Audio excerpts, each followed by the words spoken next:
It is time for another episode of What you say, that you only meant well, cause you did, what you say. What does George say? That it's all for the best, cause All right, if you are here again, this is the podcast where I actually answer your questions about education, about leadership, about learning, and some of your thoughts. And so if you are here today, if you're new here, please like and subscribe. If you're on YouTube, subscribe if you're listening on any podcast. I would love, and also I'd love to know what your questions are, and I'll answer them. Every time I answer a question, I actually send someone a book. So you can write down your question in the comments, and if I answer your question, like I said, send you a book. And the topic today is about AI. And when should this be introduced to kids? And this is from Sarah. And Sarah, if you're out there listening, I so appreciate you. You're so supportive. I don't want to say your last name, but you'll know it's you when you get the book. So thanks so much for all your support over the years. And Sarah just simply asked, at what age should AI be introduced? And there's kind of and here's the deal. I'm not going to give you a straight answer. There's no way I'm going to give you a straight answer because kids are all different. Communities are all different. But I'm going to give you just some thoughts, and then you have to figure out the answer for yourself, for your community. And I think that's something that's really important to me. I don't like being told what to do. So I'll share you some ideas. You have to figure out solutions. That is a huge belief of mine, is how do you actually make this applicable, whether it's your school or even your own kids? And because there is no perfect age. And one of the things that Sarah mentions in her comments is that there are a bunch of services, whether it's AI, social media, whatever, and it's 13 is the starting age. And I actually don't think you should wait till then. And I don't think you should actually break terms of service because that's not a good thing to do either. But how do you kind of do this alongside of your students, alongside of your kids? And so I'm going to share some thoughts. And it's interesting because there's this huge focus on AI, but then all these schools are banning phones, banning devices. And I'm not saying you shouldn't do that, but my belief is the best way to actually help students with this, to help kids with this, is to teach them. And if you think just at 18 years old, all of a sudden they'll be good, we are in huge trouble. And I think that's caused a lot of the issues that we're seeing in our world today, where there's a divisiveness over social media. It's not because we overtaught this stuff. It's because we kind of ignored it and just kind of played a game of Lord of the Flies. Like, let's hope for the best and see what the kids do, as opposed to guiding them. So I wrote down 3 points here with some questions to think about in going to age. So instead of focusing first on when should we introduce this to our kids, to our students, the first thing we should do is, do we actually see relevance? And do we see how to use artificial intelligence or any, emerging technology in a way that is beneficial to us? And I think that, I talk a lot about technology. And one of the things that I say to the groups I work with, I know some of you are really excited about what I'm talking about today. The worst thing you do is to, forgo the rules of your school and just start doing this with kids, because you don't know what you're doing yet. You got to figure out first. And if you really want to be an effective teacher, you have to be a really an effective learner and understand this. Like, I would never want someone teaching kids math who never learned math, right? Because you don't necessarily see the relevance or know what you're doing. So one of the things that I have is these 4 questions that I encourage people, and there's going to be a lot of like point form stuff here. And the first thing that I encourage adults to do, whether this is, you're listening to this as a parent or a school, is to ask yourself, what are some of the negatives of artificial intelligence? Like, for example, is this taking away our thinking? Is this replacing? And like, let's talk about some of the bad stuff that we are seeing with this, and kind of address that. And then switching our brain to focus on, okay, what are some of the good opportunities here? And is this a way that we can, lessen our time in what we're doing? One of the things I find really interesting, when I upload this podcast, I use a service called Podbean. And AI basically goes through the podcast and it writes a summary, and it's like pretty accurate. Saves me a bunch of time through that process. So I thought it was really fascinating is that I recorded the podcast, is supportive of it. And it's not like I just accept what it says. I'll add some stuff. I'll change some stuff, whatever. But it is a time saver in some capacity. So there's that aspect of it too. But I don't think it's really replacing my thing, because obviously this is a real person talking to you right now. This is not AI generated. And so once you have those conversations about the negatives and the positives, asking yourself, like, how do I use this in my personal life? What are some good ways to actually use this?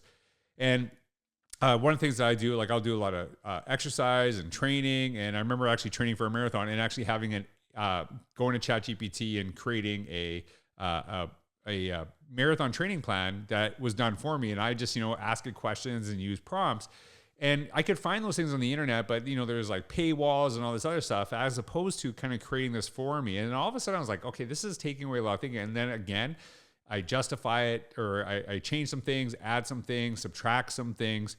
And it is one of the things that I think it was really powerful. And I remember seeing a podcast, and I apologize because I can't remember where it's from. But they said this is like a second brain. So I know some information on this, and I'm like, utilize this in a way where we're actually working together.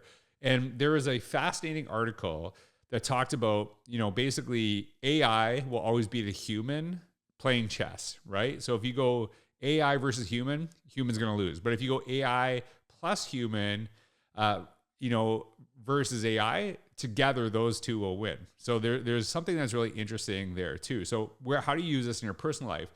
The third question is, okay, how do I use this on a professional level? What are some ways I use this? And the more and more we don't even notice this is integrated into our work and what we're doing, like just thinking about that, how can this actually improve my life? And so once you go through those questions, right? What are the negatives and positives? How to use this personally? How to use this professionally? Then we start talking about how do we use this with kids? And the reason that process is really important is because if you don't see relevance or it being beneficial in any way, then why would we teach the kids, right? You have to get people to see the relevance, or actually say there is no relevance. This is not beneficial. Here's why it's hurtful. But if people see relevance in their own life, then it becomes incumbent on us to actually teach it to our students. And so the second thing is that once you start going through that process, and again, this is why I'm not really focused on an age. I'm not saying at 7 you should do this. The focus then, once you start seeing relevance, how do you actually introduce this stuff alongside of your students, alongside of your kids, so they can see that you're using this? So a lot of teachers are using, AI tools to plan lessons or whatever. Are they doing that in secret, or are they actually showing the process and actually explaining why the process is happening? So this is not an AI thing, but every year I do a video with my kids and, welcoming people in the new year. And instead of just like introducing them to social media, like, hey, you're going to use social media, I actually am doing this alongside of them to explain some of the positives, some of the negatives. And so kind of going through this process, where is the space where you can actually utilize this alongside your students, alongside your kids, so that they can do it from your example, not just kind of throw them in a space, right? And let's talk about like social media, because that's something I'm very familiar with. I've seen a lot of schools, the classrooms, what they'll do is they'll actually have a social media account that's run by the teacher, but the kids actually contribute to it. So instead of just saying, because the age of terms of service is probably 13, whatever. A lot of these schools, they're too young to be doing this. So what they'll do is they'll actually have the students run the accounts through the teacher and actually go through that process. And so there's a guidance in teaching this too. And that to me is where we kind of, shape kids to see the power of this, to see the benefits of this. One of the things I've been talking about forever is the idea of digital leadership. And this is something I think I wrote in either 2012, 2013.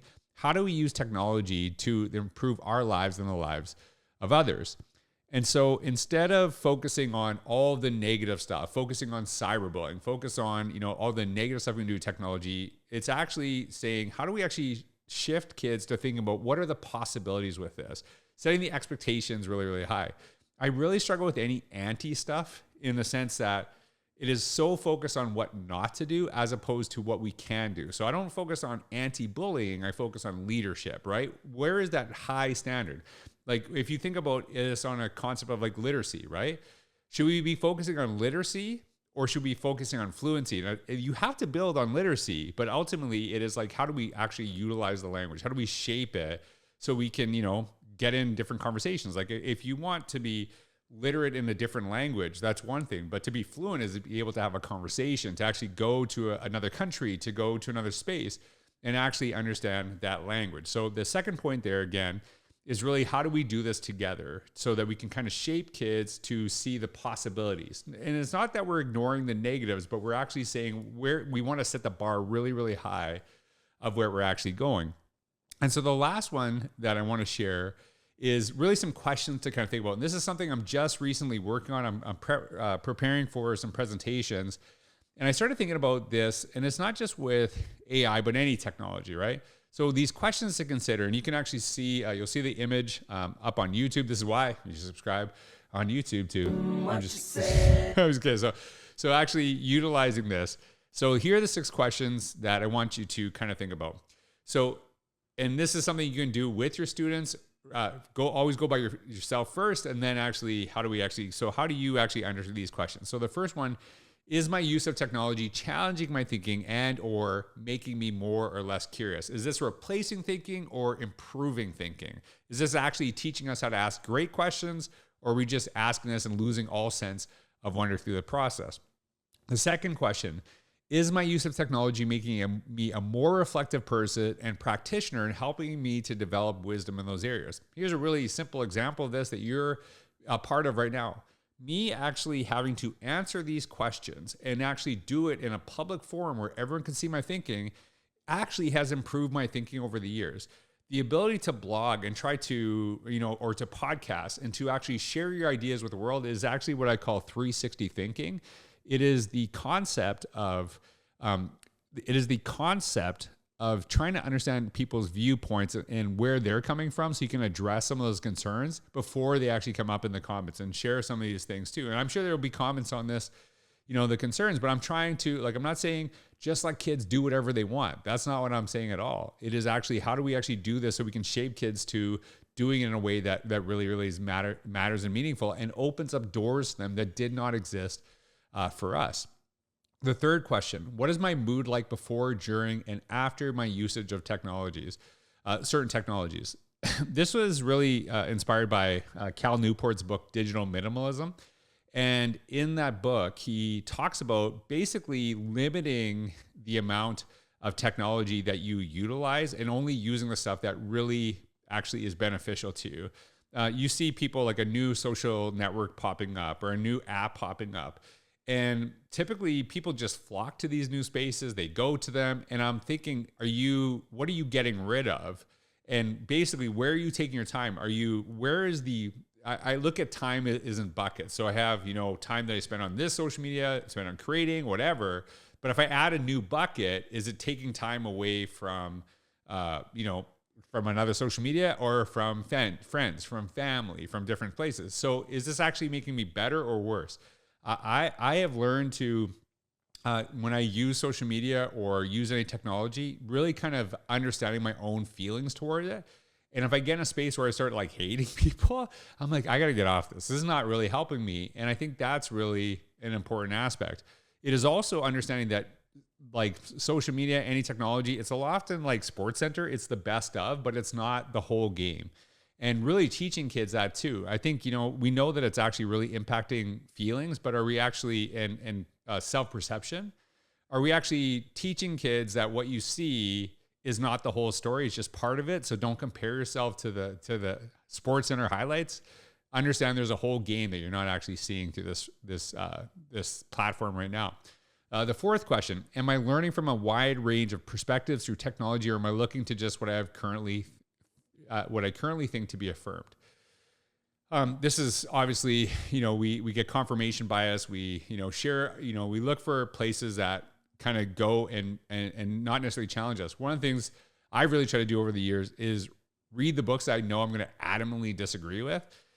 Maybe because there's something I'm missing, but also because I want to strengthen my own arguments to actually really understand the perspectives of others. And I remember reading this article years ago. I talked about anyone that's a really good at debate, they could make the other side's argument for them.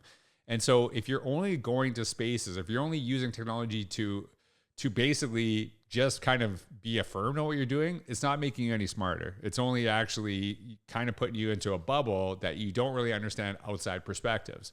The fifth question, do I use technology to strengthen face-to-face connections, or am I using it to replace them? So one of the things that I thought was really powerful is that before my dad passed away, he loved doing FaceTime, he loved his iPad. And I felt that it was so powerful because I was gone as a teacher. I went to a small town and I was like really isolated. And it meant everything to me to be able to see my parents, not just talk to them on the phone, that when I actually saw them, it was like a different feeling because I saw them more often than to be on the phone. And do we use this stuff to actually strengthen connections, or are we actually like, on our devices when we're around people and just kind of like not paying attention to what is around us and who is around us? And then the last question I share, am I using technology to increase my time for creative and mindful pursuits, or am I using technology to replace my thinking and creativity? So here's a subtle way, like you're thinking about this. I've actually, will ask some questions on ChatGPT. I know there's way more AI than ChatGPT, by the way. And what I'll just say is like, hey, what are some things that, if you read my blog, what are some ideas that I should talk about, or some prompts? I don't ask it ever to write blog posts for me. I have never had a blog post written by AI. I know that it's happening, and there's books being written by AI. As a publisher, I know that they don't know really what to do. Like when you're publishing this to Amazon or whatever, they don't know what the rules are. So like how much of this is being written by AI versus a human being? And one of my favorite quotes, and it's not mine, was if you didn't have the concern or attention to write your own stuff, why would I read it? And so how we can use this in a way is to kind of prompt us, like give us, hey, like what's some things that, you think would be relevant for me to talk about or to write about that are in the space of what I currently talk about? What are some like trending topics that are connected to me? Not only trending topics, but that are connected to me. And it can be something that actually might spark an idea, not actually create the idea itself. So those questions, again, you can actually see them. I'll have a blog post coming out. It might actually be out by the time this podcast is out. So really kind of ultimately going back to Sarah's original question, it's not about the age. It's about our own readiness and our willingness to actually learn this alongside our kids. But we have to learn it first. If you want to actually shape kids to a space where they see the relevance and they see actually the potential to use this at the highest of levels, we actually have to do that first. So I think kind of introducing this, doing it alongside with them, and then creating a space where they kind of go on their own and they actually see how to use this in really powerful ways themselves, that's kind of the best way to do this. But I would love your thoughts as well. Your thoughts to the question, how you actually do this. I don't know if we're really looking for an age, but actually more of an approach. But thanks again for being at another episode of What You Say. That you only meant well. What does What does George say on AI? That it's all for the best. Thanks for being here. I'd love to know your questions, your comments. Please like and subscribe, comment, share your ideas, share this with other people who might find it beneficial. Hopefully, maybe you can use this with a staff and maybe have a conversation. Hopefully, it'll spark something. I hope you have a wonderful day. Take care.